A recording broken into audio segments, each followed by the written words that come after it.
হরে কৃষ্ণ কৃষ্ণ কৃষ্ণ হরে হরে, হরে রাম রাম রাম। আমি পড়ছি শ্রী ভগবদ গীতা যথাযথ অষ্টাদশ অধ্যায় মুখ্য যোগ, শ্লোক নাম্বার 70।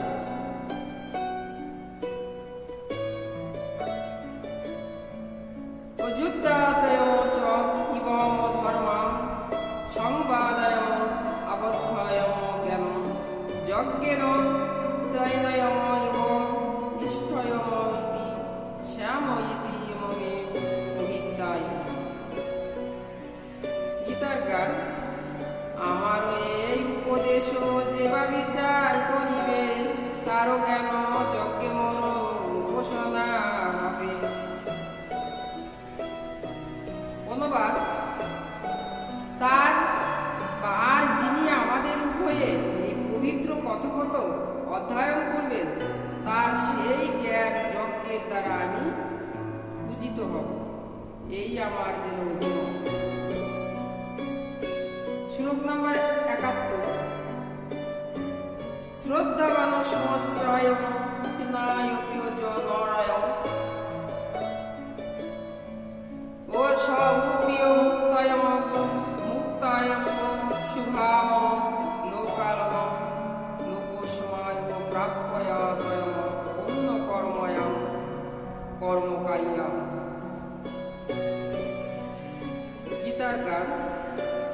শ্রদ্ধাবান হয়ে যারা শ্রবণ করিবে, পুণ্যবান তার শুভ লোক প্রাপ্তি হবে। অনুবাদ। শ্রদ্ধাবান এবং পশুয়ারোহিত যে মানুষ গীতা শ্রবণ করেন, তিনি যেন পাপ মুক্ত হয়ে পুণ্য কর্মকারীদের শুভ লোকাসমূহ লাভ করেন। তাৎপর্য। এই অধ্যায়ে যেন 67তম শ্লোকে ভগবান স্পষ্টভাবে ভগবত বিদ্বেষী মানুষের কাছে গীতার বাণী শোনাতে নিষেধ করেছে। পক্ষান্তরে বলা যায় ভগবত গীতা কেবল ভক্তদের জন্য, কিন্তু কখনো কখনো দেখা যায় যে ভগবত ভক্ত জনসাধারণের কাছে গীতা পাঠ করছে। যেখানে সব কটি শ্রোতাই ভক্ত নন, তারা কেন প্রকাশ্যভাবে পাঠ করে, সেই কথার ব্যাখ্যা করে এখানে বলা হয়েছে যে যদিও সকলেই ভক্ত নয়, তবু অনেকে আছে যারা শ্রীকৃষ্ণের প্রতি ঈর্ষাপরায়ণ নন। তারা বিশ্বাস করে যে তিনি হচ্ছেন পরম পুরুষোত্তম ভগবান।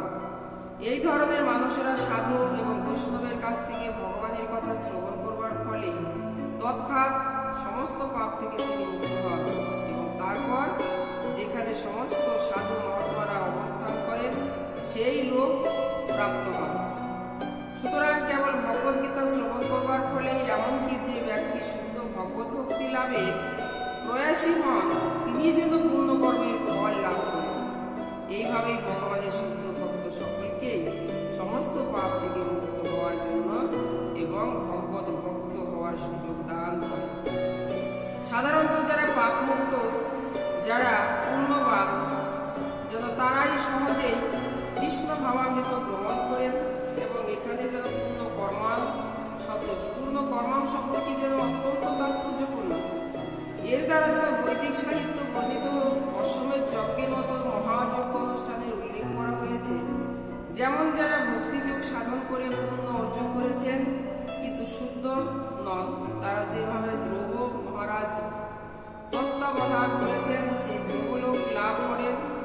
ধ্রুব মহারাজ হচ্ছেন ভগবানের একজন মহান ভক্ত।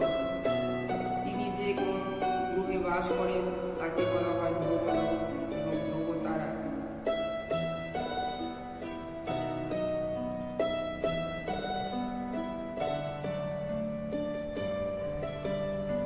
হরে কৃষ্ণ কৃষ্ণ কৃষ্ণ হরে হরে, হরে রাম